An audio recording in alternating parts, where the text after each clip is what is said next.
नमस्ते स्टूडेंट्स, नमस्ते विद्यार्थियों, छात्राओं। आपका जो मानव भूगोल का पेपर है उसमें जनसंख्या से संबंधित सिलेबस है। उसमें जनसंख्या का वितरण, जनसंख्या का घनत्व, जनसंख्या के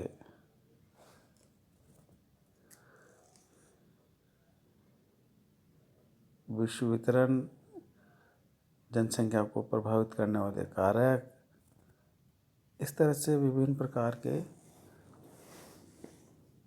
प्रश्नों को एग्ज़ाम में पूछा जाता है।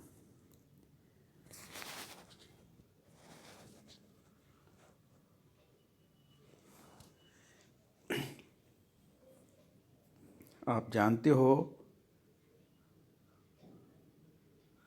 कि आदिम अवस्था से मानव पृथ्वी की धरातल पर एक स्थान पर रहना नहीं जानता था। वह अपने घुमक्कड़ कालीन जीवन में जीवन यापन करता था।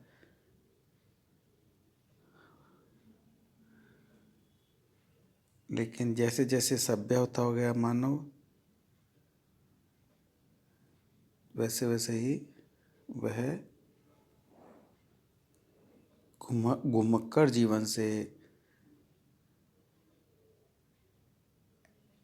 स्थायी जीवन की ओर बढ़ता गया।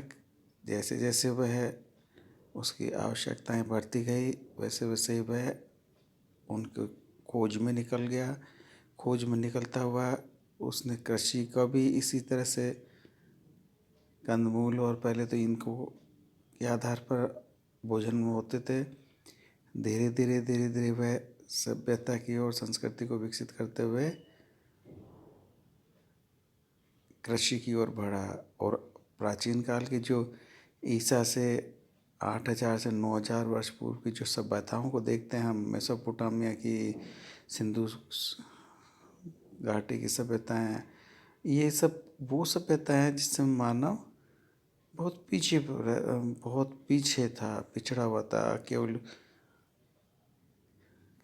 केवल कुछ मात्रा में जूमिंग कृषि और खेती कर करा के वो अपना जीवन यापन करता था। लेकिन आज विश्व में जनसंख्या हजारों वर्ष तक ग्रामीण रही, परंतु 5-6 हजार वर्ष पूर्व नगरों के उद्गम के फलस्वरूप मानव संस्कृति में एक नई क्रांति आई, जिसके कारण कुछ सीमित क्षेत्रों में मानव का जमाव केंद्रित होने लगा। और नगरीय विकास के रूप में दजलाफरात नदियों की निकटवर्ती भूमि, नील नदी और सिंधु घाटी की नदी और उत्तरी चीन में यांगो के डेल्टा में इन सभ्यताओं का विकास हुआ। नगरीय सभ्यताएं थी ये। इसमें प्रारंभिक काल में जनसंख्या का बड़ा जमाव भारत, चीन में होने का अनुमान है। रोम साम्राज्य का में जमाव बाद में हुआ। सन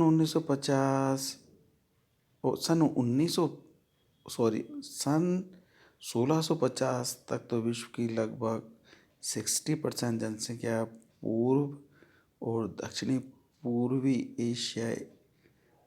दक्षिणी एशिया में केंद्रित थी। विश्व की जनसंख्या को इन दो प्रदेशों में केंद्रीकरण और उनका लगभग 2 शताब्दियों तक बने रहा।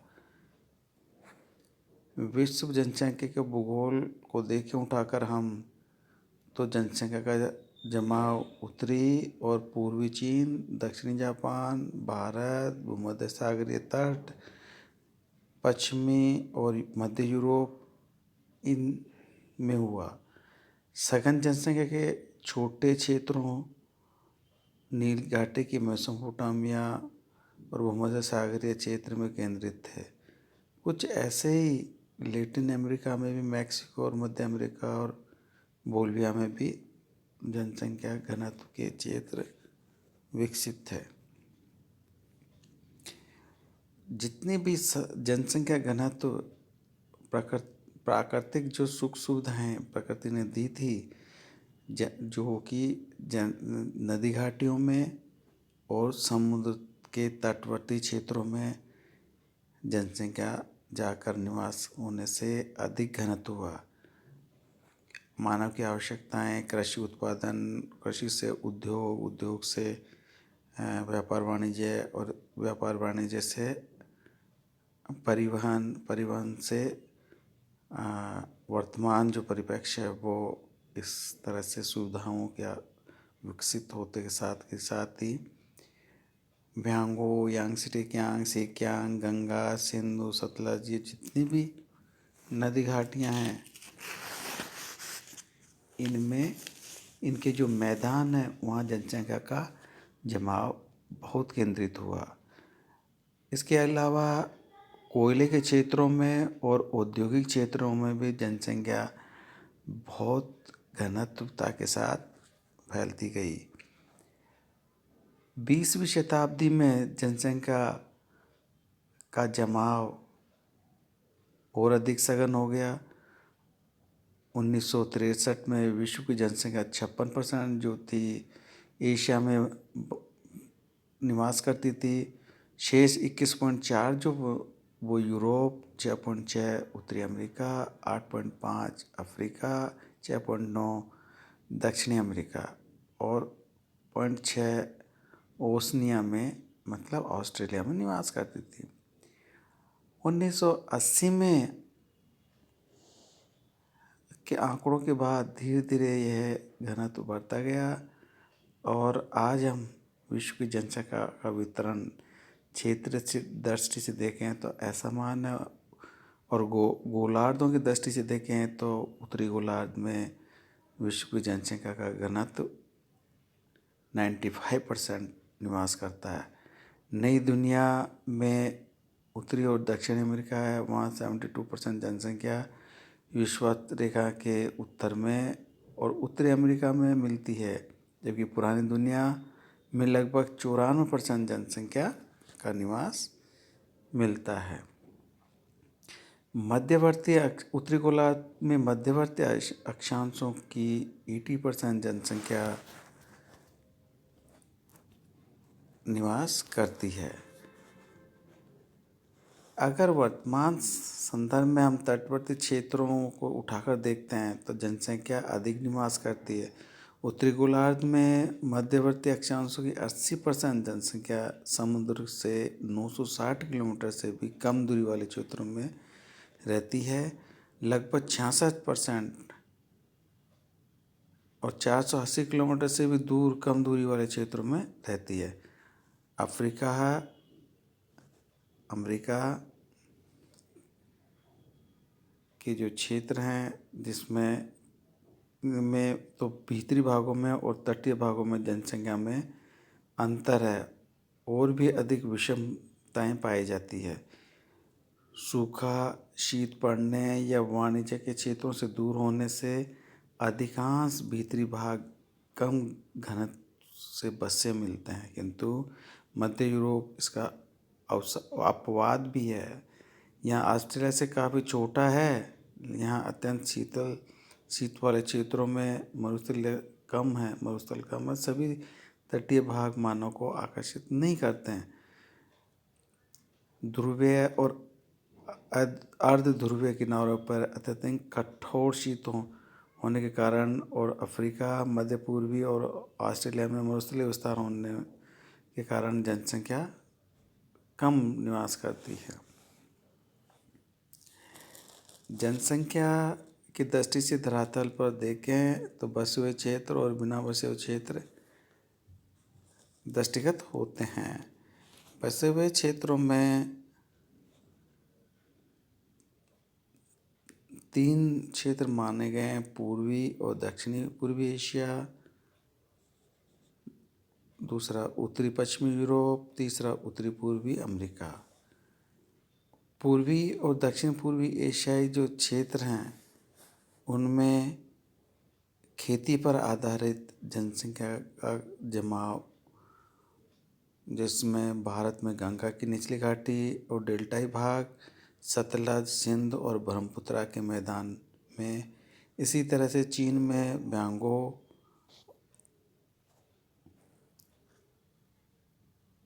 यांगसिटिकियांग, सिकियांग और जेचुआन जो नदियों के जो बेसिन हैं उनमें, जापान के समुद्र तटीय मैदानों में, पाकिस्तान के सिंचाई क्षेत्रों में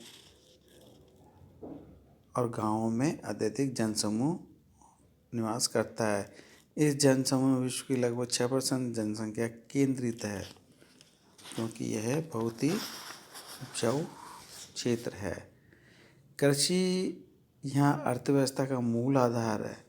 मानसूनी जलवायु होने और 2 फसलें प्राप्त करने के वजह से इस क्षेत्र में बहुत ज़्यादा कृषि होती है और जनसंख्या का घनत्व भी बहुत अधिक है।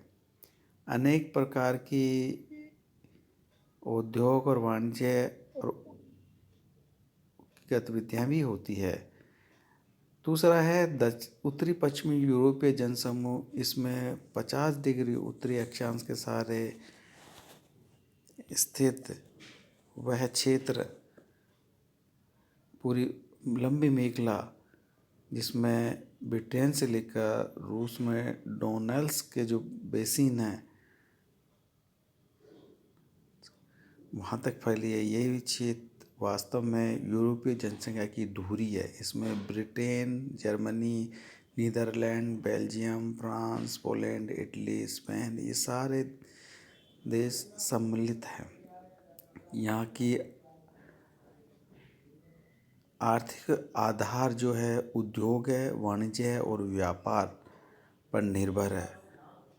इसलिए इस क्षेत्र की जो विशेषताओं में कोयला और लोहा अधिक मिलने के कारण उद्योग विकसित हुए। खनिज और वनों पर आधारित जल शक्ति की भी खूब परिवहन के साधनों के रूप में विकसित है। अधिकतर घनी जनसंख्या मैदानी भागों, कोयला के क्षेत्रों में और नगरों में केंद्रित है। उत्तरी अमेरिका जनसमूह में 30 डिग्री उत्तर से 45 डिग्री उत्तर के बीच में 100 डिग्री पश्चिम देशांतर के पूर्व में जो क्षेत्र फैला हुआ है, इस क्षेत्र में कृषि की प्रमुख औद्योगिक पेटियां हैं, जिन जनसंख्या का अधिक घनत्व फैला हुआ है। इसमें मिसिसिपी जो नदी है अमेरिका में, उसके पूर्व में और ओहियो के उत्तर में और सेंट लॉरेंस नदी तक जनसंख्या अधिक बसाव है, अधिक बस है। लगभग यहाँ 5% जनसंख्या विश्व की निवास करती है। इसी तरह से बिना बसे हुए क्षेत्रों में जो वो क्षेत्र है जहाँ 7% से भी कम जनसंख्या निवास करती है, उसमें अति शीत वाले क्षेत्र जिसमें आर्कटिक सागर और उसके आसपास के क्षेत्र आते हैं। तापमान मौसम छोटा, निम्न तापमान, भीषण पाले की स्थिति और अधिक कम उपजाऊ मिट्टियाँ, ये है कि इस क्षेत्र का विषम दुर्गम परिस्थिति है। अंटार्कटिका, ग्रीनलैंड, हिमाच्छादित जो उत्तरी साइबेरिया और कनाडा और इनका जो अलास्का का क्षेत्र है, वो जनसंख्या शून्य क्षेत्र हैं। दूसरा, उष्ण और मध्य अक्षांशीय मरुस्थलीय क्षेत्र, यहाँ भी जल की कमी के कारण बहुत थोड़े भागों में कृषि की जाती है। चाहे आप अफ्रीका का सहारा, कालाहारी, एशिया के अरब, तुर्किस्तान, मंगोलिया, तर्कमेनिस्तान, थार और गोबी का मरुस्थल, महान ऑस्ट्रेलियाई मरुस्थल, इस सभी में संयुक्त राज्य की महान बेसिन और आंतरिक पठार, दक्षिणी अमेरिका के पेंटागोनिया, अटाकामा, ये ऐसे शुष्क अत्यधिक शुष्कता के कारण मरुस्थलीय क्षेत्र जहाँ जनसंख्या कम निवास करती है। तीसरे हैं विषुवत रेखीय उष्ण आर्द्र प्रदेश, जहाँ पर अमेजन और कांगो नदियाँ और न्यूगिनी और उत्तरी ऑस्ट्रेलिया में अधिकांश वर्षा के कारण अनेक प्रकार के मच्छर और मक्खियाँ जो होती पैदा होती है। इस वजह से अनुपजाऊ मिट्टी, खनिजों की कमी, परिवहन मार्गों का अभाव, इन वजह से इस विषुवतरेखीय उष्ण आर्द्र प्रदेश में जनसंख्या निवास नहीं करती है, बहुत कम करती है। ऊंचे पर्वत पठारों के रूप में भी जो विश्व के क्षेत्र हैं उनमें जनसंख्या नगण्य है। हम ये देखते हैं कि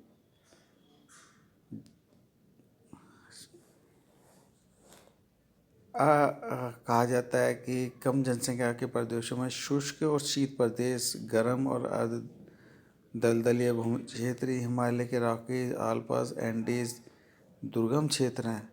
यहाँ कठोर और भयानक पर्वत घाटियाँ हैं। घने वस्तु भाग नहीं है। कम घने क्षेत्रों में जनसंख्या स्थानीय केंद्र बने हुए हैं। इन क्षेत्रों में कुछ में जनसंख्या का जमाव है, लेकिन कनाडा, साइबेरिया, अलास्का वैज्ञानिक ढंग से खेती की जाने लगी है। यूरोपीय लोगों की क्षेत्रों में मैदानों में ही खेती का विस्तार देखने को मिलता है।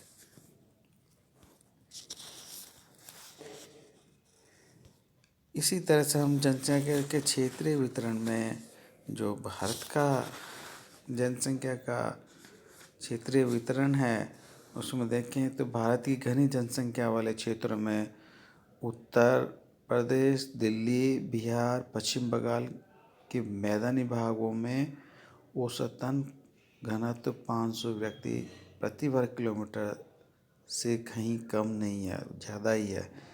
कई कई नदियों के समीप बहुत ज़्यादा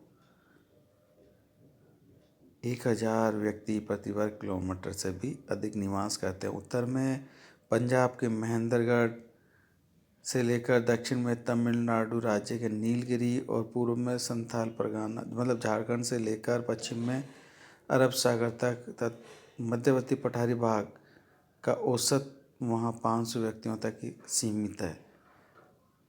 इस तरह से इस खंड में अहमदाबाद और ये वडोदरा, सूरत, मुंबई, शोलापुर और हैदराबाद, गुंटूर, कृष्णा और पश्चिम के आंध्र प्रदेश का कांकुलम, बेंगलोर, कर्नाटक का ये सारा क्षेत्र आता है जहाँ पर 500 व्यक्ति प्रति वर्ग किलोमीटर से अधिक निवास करते हैं। और जिन जिन ऐसे भी क्षेत्र हैं जिनका घनत्व 200 व्यक्ति प्रति किलोमीटर से भी कम है। इसमें पश्चिमी जो राजस्थान का मरुस्थलीय है, गुजरात और राजस्थान का मरुस्थलीय प्रदेश और कच्छ के प्रायद्वीपीय जो दलदलीय भाग है, और मध्य प्रदेश का पहाड़ी वन क्षेत्र है, उत्तरांचल और छत्तीसगढ़ के और मेघालय और मणिपुर, नागालैंड, हिमाचल प्रदेश और जम्मू कश्मीर, सिक्किम, अरुणाचल प्रदेश और दक्षिण पूर्वी पठारी भाग जो हैं, इन जगहों पे भी जनसंख्या का घनत्व बहुत कम है। जनसंख्या के वितरण में अगर देखें तो हमें एक और राजस्थान के शुष्क पेटी है,